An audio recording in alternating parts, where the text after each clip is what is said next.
This is Doug McIntyre, one of the editors at ClimateCrisis247, and on the West Coast, David Calloway, the other editor at ClimateCrisis247.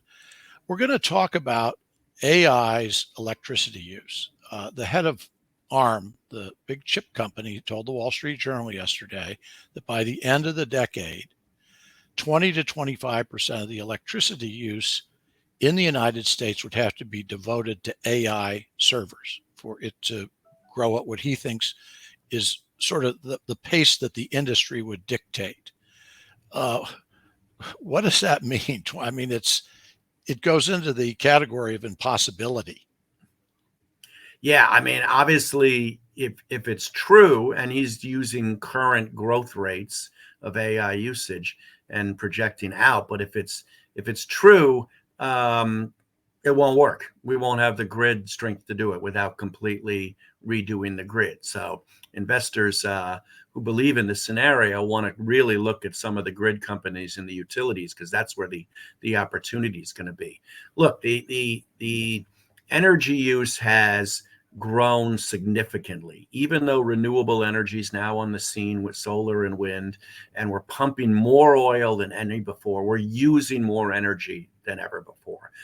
It was a big problem when Bitcoin was in its heyday a few years ago, but that pales in comparison to what AI could be.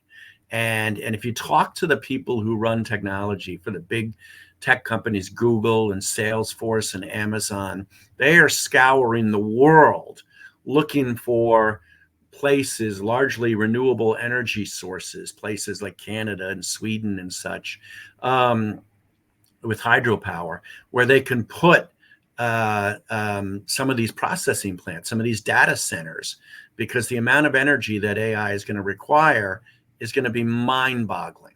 And the real threat, I think, is that we start to see blackouts and brownouts because the grids can't handle it. Look, in the U.S., data centers are clustered into various areas. The biggest area is outside of Washington, D.C. and Virginia. And they're already having political problems because people have noticed the suck of energy coming out used by AI in the government. We're starting to see it in places like Ireland, which is the back office for the European financial industry. Some estimates are that they're already at 25% of electricity being used for AI. So it's a real issue, Doug, and one that's going to play out fast in business and in politics in the next year.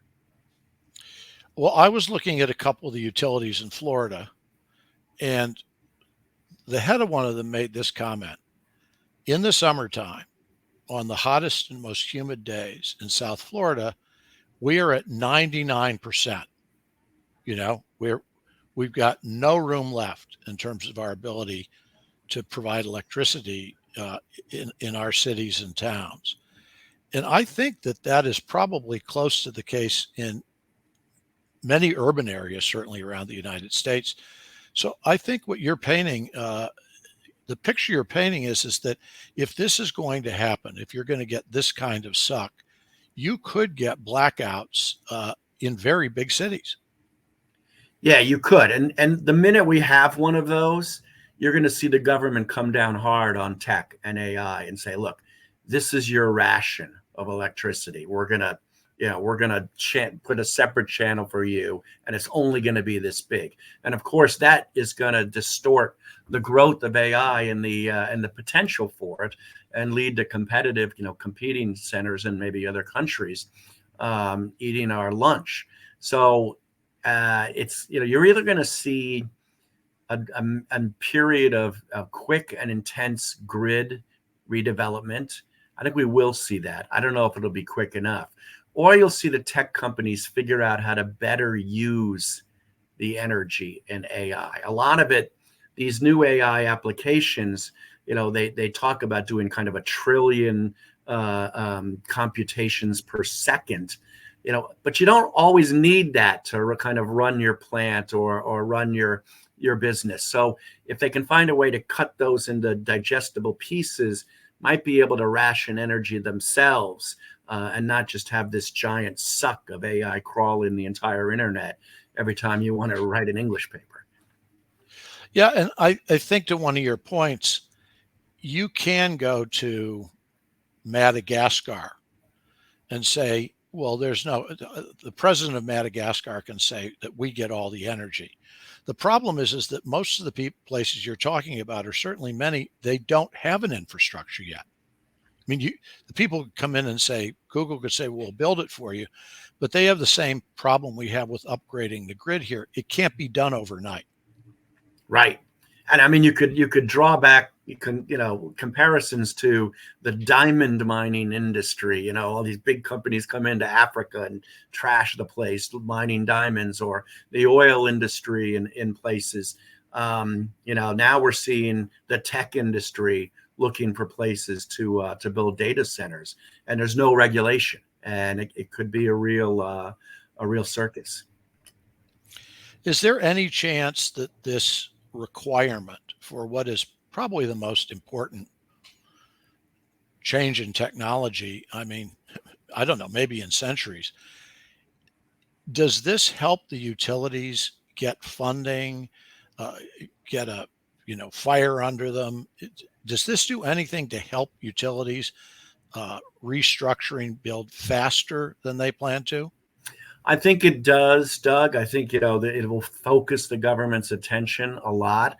It also focuses entrepreneurs' attention. There's some stories out this week about, new types of copper piping and stuff like that, which can conduct electricity better.